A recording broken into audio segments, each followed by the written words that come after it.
These have just arrived. It's Valentine's Day. Notice there are no roses here. That's because in London, they've actually almost sold out of roses. So it is Valentine's Day. And it seems the age-old tradition of sending your loved one a card in the post is rather out of date, if indeed you remembered. These days, thousands of romantics are turning to the internet in the hope that Cupid's arrow will take a more accurate aim and hit the target. The online dating scene is booming, and it seems that all cases are catered for. Catered for? Catered for. It's these flowers are affecting my nose, as Tina Millman happily now reports. Still looking for love online? If you want a mate with a specific trait, there might just be a site for it. FarmersOnly.com, VeggieDate.org, Date My Pet, Tall Dating, even Zombie Harmony, just to name a few. Laurie Davis, the author of Love at First Click, breaks it down. There are two different types of niche sites. There are niche sites that lead with interests and religion and all the stuff that we're talking about. But there's a new niche that's emerging also. They're leading with technology. They're leading with a different user experience, whether it's Facebook connecting and allowing you to see your friends of friends, or whether it's, connecting you to Spotify and allowing you to pull in your music into your profile. Music, interests, that's all good. But what about that first impression? It's usually based on photos. So how about a site that scans your photo and recommends someone that looks just like you? FindYourFaceMate.com does just that. If you think about it, we do this on every dating website that we go to.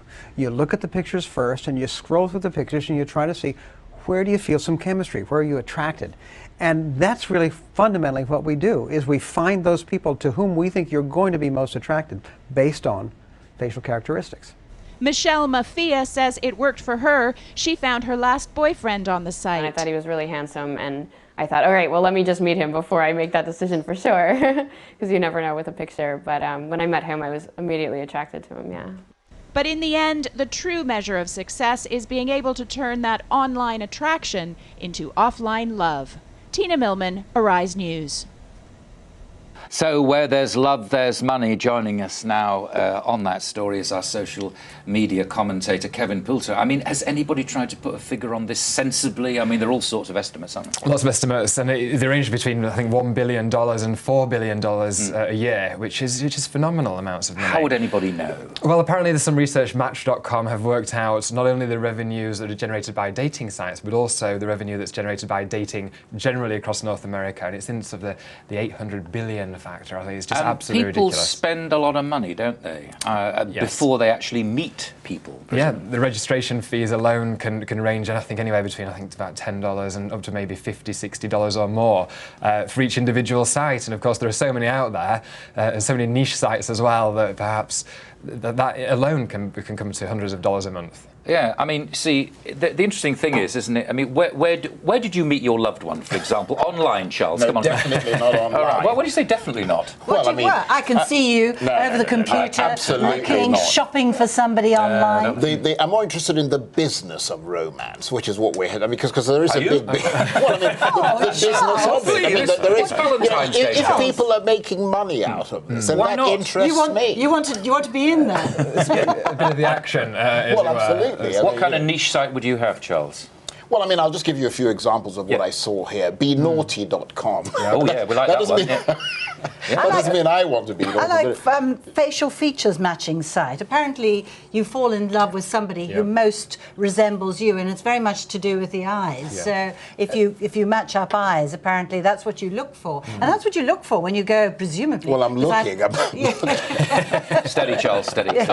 But the interesting thing is that, I mean, I'm far too old for this kind of thing. I met my beloved person actually in the office, which is where you tend to meet people, or used to meet people, didn't you? I think that's the way it used to be, but I think actually the over 50s, and I'm not putting any judgments here, but the over 50s is now the biggest growth area for online dating. Well, that's because the divorce rate is growing amongst the casualties, the casualties of sort of love. But you've said already, it's becoming a commodity, and it's moved from the online desktop dating now to mobile phones and apps, which allow you to just immediately assess yes or no as you're walking down the street. But there are some some quite high-end dating agencies, aren't there? Which means, and we were talking earlier, there is the statistic, isn't it? The richer you are, the more likely you are to fall in love. And also, I guess some of these are quite expensive to join, the big ones, aren't they? I think they probably are, beyond my means. But is there any reason why this seems to happen a lot in North America, though? I don't think so. I think it's like everything online, particularly, everything grows there, and everyone else just follows. But I think the world's biggest site, I think, is Plenty of Fish, with 70 million users. That's a lot of people to trawl through. I've actually been to a wedding in New York of people who met on an Ivy League site. Yeah. One had gone to Brown University, the other one had gone to Yale. Marriage made in heaven. Happy ever after. Thanks very much indeed. Love and money, the old conundrum, the old issue.